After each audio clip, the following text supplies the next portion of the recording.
Oi pessoal, tudo bem com vocês? Hoje a gente vai dar início à nossa aula de répteis. Eu me chamo Thalia e essas são um conjunto de aulas do pré-colune da Escola Estadual Alice Loureiro. Bom, vamos recapitular um pouquinho. Vocês viram antes que vocês estudaram os peixes, certo? Os peixes eles têm uma vida essencialmente aquática. Depois dos peixes vieram os anfíbios, que vocês também já estudaram. E aí os anfíbios vão representar uma transição entre o ambiente aquático e o ambiente terrestre. Mas mesmo com essa transição, os anfíbios ainda tinham algumas restrições. Eles têm uma pele fina, que desidrata com facilidade, eles ainda precisam de água para respirar e se reproduzir. Então, mesmo que eles representem uma transição entre o ambiente aquático e o terrestre, eles ainda têm muitas restrições. E aí vem os répteis. Os répteis, eles superam isso. Por quê? Porque eles conquistam definitivamente o ambiente terrestre. E é por isso que a gente diz que os répteis protagonizaram uma história de sucesso evolutivo, tá? Quem são os répteis? São as cobras, os lagartos, as tartarugas e os crocodilos, tá? De modo geral. Quando eu digo tartaruga, entendam que são também os jabutis e os cágados. Quando eu digo crocodilos, eu também estou incluindo os jacarés e os gaviais, enfim, tá? E aí os répteis, eles são divididos em 4 ordens. Primeiro, ordem quelônia ou testudinata, que são os indivíduos que possuem carapaça, né, aquela casca da tartaruga, e plastrão, que é o que reveste o ventre deles, que são quem? As tartarugas, os cágados e os jabutis. A ordem esquamata. Esquamata já lembra a palavra escama. São os indivíduos cobertos por escamas, que são as serpentes e os lagartos. A ordem crocodília, que são os crocodilos, os gaviais e os jacarés. E a ordem rinconcefalia, que vocês nunca devem ter ouvido falar, porque ela é endêmica da Nova Zelândia, tá? São as tuataras da Nova Zelândia. Só existem 2 espécies e vivem exclusivamente lá. Então, vamos falar um pouquinho das características dos répteis. Os répteis, eles possuem uma pele queratinizada, tá? Ou seja, com queratina, que é impermeável. Essa pele é dura, ok? Eles respiram exclusivamente pelos pulmões e os olhos deles são adaptados ao ambiente terrestre. Eles possuem o que a gente chama de glândula lacrimal e membrana nictitante. Essa membrana nictitante, a gente tem um resquício dela aqui no cantinho do nosso olho, que é essa bolinha rosa. Quando os jacarés, quando os répteis, eles precisam ficar submersos na água, essa membrana se fecha, que é para proteger o olho deles. Essa membrana ela é translúcida, tá? Então eles conseguem enxergar com facilidade. Eles são pecilotérmicos e ectotérmicos. O que significa que eles são pecilotérmicos? Que eles não conseguem regular a própria temperatura corporal deles. É por isso que vocês veem os lagartos em cima das pedras, porque eles estão ali para regular a temperatura corporal de acordo com o ambiente. Ok? Isso é pecilotermia. E ectotérmicos significa que eles vão precisar de calor externo para regular. Ok? Nós, seres humanos, nós somos endotérmicos, ou seja, a nossa temperatura corporal vai estar sempre ali por volta de 36 graus, 36,5, a não ser que a gente esteja com febre, ok? Agora os répteis não, eles não conseguem controlar essa temperatura corporal. Beleza. Eles excretam ácido úrico e eles têm fecundação interna com desenvolvimento direto. Alguns põem ovos, que são os ovíparos, e alguns desenvolvem esses ovos dentro de si, que são os ovovivíparos. Uma outra característica muito importante dos répteis é a presença de um ovo amniótico, com casca porosa. Essa é uma questão que cai muito em prova, essa questão do ovo amniótico. Então, repara aqui, ó, um ovo com uma casca porosa para o embrião conseguir respirar. E aí vai ter o córeo, o alontoide, o saco vitelino, tudo aquilo que vocês aprendem na aula de embriologia. Ok? Aqui uma fotinha desse ovo, de um jacarezinho saindo desse ovo. O sistema circulatório desses animais, o coração é tricavitário, o que significa que tem 3 cavidades e vai possuir uma circulação dupla e incompleta. Por quê? Porque ainda tem mistura de sangue arterial com sangue venoso. Esse sangue não é separado, ele se mistura. Por isso que é uma circulação dupla incompleta. Com a exceção dos jacarés, que tem um coração tetracavitário. O coração dos jacarés ele tem 4 cavidades, beleza? Essa é uma exceção. E aí, vamos falar agora de ordem por ordem, começando pela ordem quelônia, que são quem? As tartarugas, os cágados e os jabutis. Então, com relação à retração da cabeça no casco, ou seja, se o animal consegue retrair essa cabeça, as tartarugas conseguem fazer uma retração vertical, tá? Uma retração para frente e para trás. Os jabutis não dobram o pescoço lateralmente, não conseguem virar para o lado. Os cágados, eles conseguem dobrar o pescoço lateralmente, tá? Mas não verticalmente. Agora, com relação ao casco. As tartarugas, elas têm um casco hidrodinâmico, tá? Que é para facilitar a natação. Os jabutis vão ter um casco bem alto e os cágados vão ter um casco achatado e uma carapaça menos espessa do que a do jabuti e a da tartaruga. Com relação às patas, as tartarugas vão ter as patas modificadas para remo, em forma de remo, né? Porque elas vivem em um ambiente essencialmente marinho. Então, elas têm as patas especializadas em remo e sem unhas. Já os jabutis vão ter as patas cilíndricas, parecidas com as de elefantes, tá? As patinhas deles são assim. E os cágados vão ter as patas com membranas entre os dedos. Por quê? Porque eles nadam. Com relação à alimentação, as tartarugas se alimentam de moluscos, de algas, crustáceos e de alguns peixes. Os jabutis se alimentam de vegetais, preferencialmente. E os cágados são carnívoros, tá? Eles comem principalmente peixes. Com relação ao habitat, as tartarugas são exclusivamente marinhas, tá? De água salgada ou doce. Os jabutis vivem em terra firme, então, em hipótese alguma, você pode colocar um jabuti na água, porque ele não sabe nadar. Ele é de terra firme. E os cágados, eles só nadam em água doce, tá? Não são como as tartarugas que vivem em ambiente marinho. Agora, sobre a ordem Squamata. Como eu disse, a ordem Squamata, Squamata lembra a palavra escama. São animais que têm escamas presentes no corpo. Eles vão trocar de tempos em tempos parte dessa epiderme com escamas, beleza?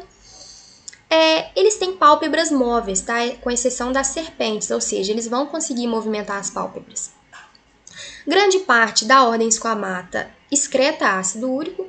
E quem são os seus representantes? A cobra cega, a iguana, o camaleão, o lagarto, lagartixa, cobra de vidro, um monstro de glia, dragão de Komodo, enfim.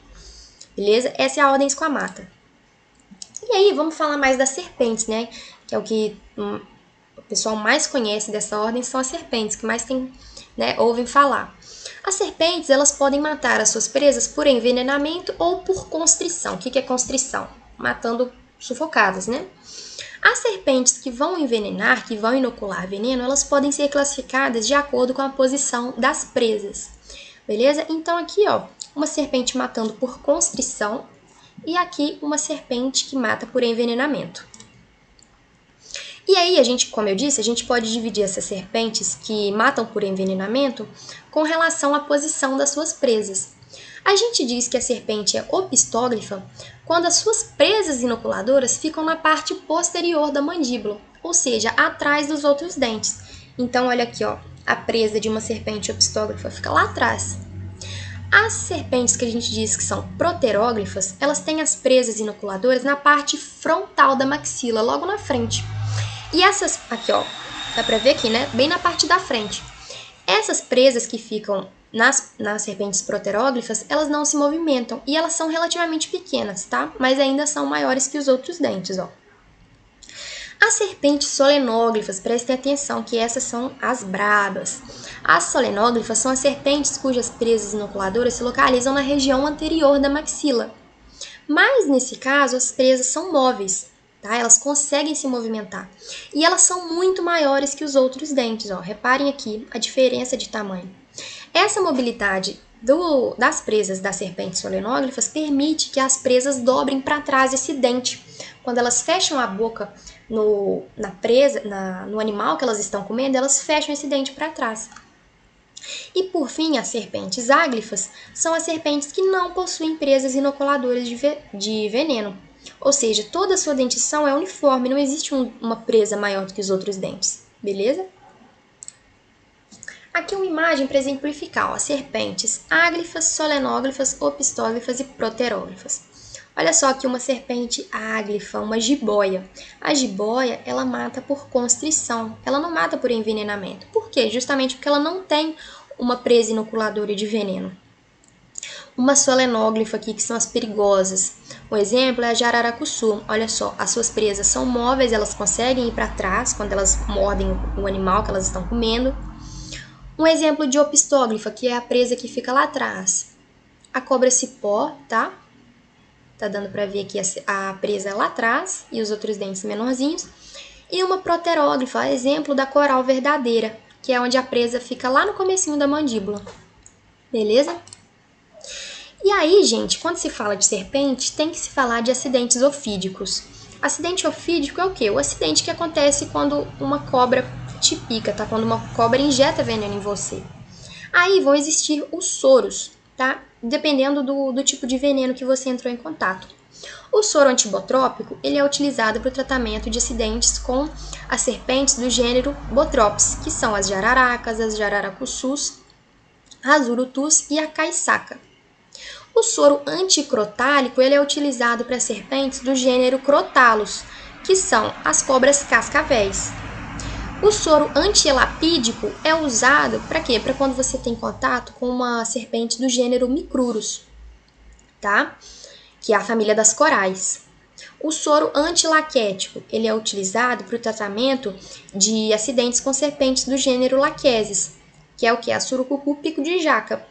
E o soro polivalente? O soro polivalente, ele é aquele utilizado quando você não sabe qual serpente que te picou. Você não sabe qual foi o gênero da serpente, então você usa o soro polivalente. Ele é feito com venenos de jararaca e de cascavel, tá? E aí, como prevenir acidentes ofídicos? Bom, primeiramente, quando você for para uma área de mata fechada, você tem que usar botas altas ou perneiras, tá? De couro. Usar luvas de couro para manusear folhas secas, tá? Um monte de lixo, um monte de palha. E não colocar a mão em buracos. Muito cuidado ao mexer em pilhas de lenha, palhadas de feijão, de milho, de cana. E limpar paióis e terreiros. Por quê? Porque aonde existe rato, muito provavelmente existe serpente. Então, sempre você tá limpando ali o seu terreiro, o seu terreno, não deixar lixo acumulado, limpar o seu paiol, tá? Essas são dicas de como prevenir acidentes ofídicos. E aí, você entrou em contato com uma serpente, você foi picado. O que você tem que fazer? O que você pode fazer? Você pode lavar o local da picada com água ou água e sabão, só. Você pode manter o paciente deitado e hidratado. Beleza, uma pessoa foi picada do meu lado, eu vou dar água para ele, tudo bem, posso dar água. Vou deitar ele também. Vou procurar o serviço médico mais próximo. E se possível, se for possível de capturar o animal, levar ele para identificação. Agora, o que não fazer? Nunca faça torniquete ou garrote na pessoa que foi picada por uma serpente. Não corte o local da picada, não tente chupar o veneno, não coloque folhas, pó de café ou outros contaminantes, tá? Não beber bebidas alcoólicas, querosene ou outras coisas tóxicas, tá? Então, o que fazer e o que não fazer em caso de acidente ofídico? É bem simples. O que fazer? Lave com água ou com água e sabão, mantenha a pessoa hidratada e deitada, chame o serviço médico, tá? E aí existem muitos mitos sobre as serpentes, né? Isso é uma questão, assim, até bíblica, que a serpente representa o mal, representa o pecado. Então, um mito muito conhecido é que toda serpente peçonhenta tem cabeça triangular. Isso é falso. Por quê? As jiboias, aqui ó, elas têm a cabeça triangular e elas não são peçonhentas, tá? Como eu disse, elas matam por constrição e não por envenenamento. E as serpentes da família Elapídea também, tá? Como as nages e as corais, elas são extremamente peçonhentas e possuem a cabeça arredondada. Então, a cabeça triangular não é um fator que diz ou não se a serpente é peçonhenta. Outro mito, para retirar o veneno basta sugar o local da mordida. Falso, tá? Uma vez que a serpente te picou, esse veneno vai direto para a corrente sanguínea e outros tecidos. Então, sugar não vai adiantar, não vai tirar do corpo da vítima. Beleza? E uma outra característica aqui é que as serpentes peçonhentas, elas possuem o que a gente chama de fosseto loreal, tá? Que é um buraquinho que fica mais atrás aqui da narina delas. Então, toda serpente peçonhenta vai ter essa fosseta loreal, beleza? Agora, a gente vai fazer uma questãozinha aqui bem rapidinho, ó. A excreção dos répteis é realizada graças à presença de um par de rins. Estes produzem a urina que é conduzida através dos ureteres até a cloaca ou até a bexiga urinária, antes de ser eliminada pela cloaca. Os resíduos nitrogenados da maioria dos répteis são eliminados na forma de... Eu falei para vocês que os répteis, a maioria deles, excretam o quê? Ácido úrico, né? Faltou colocar aqui a alternativa, mas é a alternativa B, ácido úrico. Aí uma questãozinha aqui, ó, da UFES, Federal do Espírito Santo. No Pantanal Mato-Grossense, os jacarés aquecem-se ao sol nas margens dos rios durante o dia. E como a água esfria mais lentamente do que a terra, submergem à noite. Essa estratégia dos crocodilianos está relacionada ao fato deles serem ectotérmicos, né, gente? Eles dependem de fontes externas de calor para sua regulação corpórea. Então, a questão está falando aqui que os jacarés aquecem-se ao sol durante o dia e como a água esfria à noite, eles submergem, né? Eles saem da água. Então, essa estratégia está relacionada com o fato deles serem ectotérmicos, tá? Eles dependem de fontes externas para regular sua temperatura corpórea. Beleza? Vamos ver as outras alternativas? Excretarem principalmente ureia, já está errado, né? Eles excretam ácido úrico.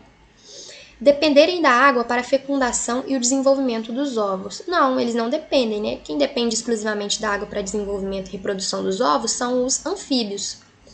Letra D. Apresentarem o corpo revestido por uma pele grossa com placas córneas que evita a dessecação. Isso não tem nada a ver, tá, gente, com o fato dos jacarés, dos répteis em geral, irem para pedra para receber calor externo, tá? Não tem nada a ver com esse corpo revestido por uma pele grossa. Letra E. Não terem em seus pulmões superfície suficiente para uma troca gasosa eficiente, necessitando de realizar a absorção de oxigênio da água do meio circundante através da mucosa cloacal. Nossa, viajou, né? Então essa questão tá bem tranquila, letra B, pelo fato de eles serem ectotérmicos, beleza? Pessoal, essa foi a nossa aula de répteis de hoje. Eu fico à disposição para tirar qualquer dúvida de vocês. Vocês podem deixar aqui nos comentários ou mandar um e-mail para mim, tá bom? thalia.lopes@ufv.br. Um abraço e até a próxima!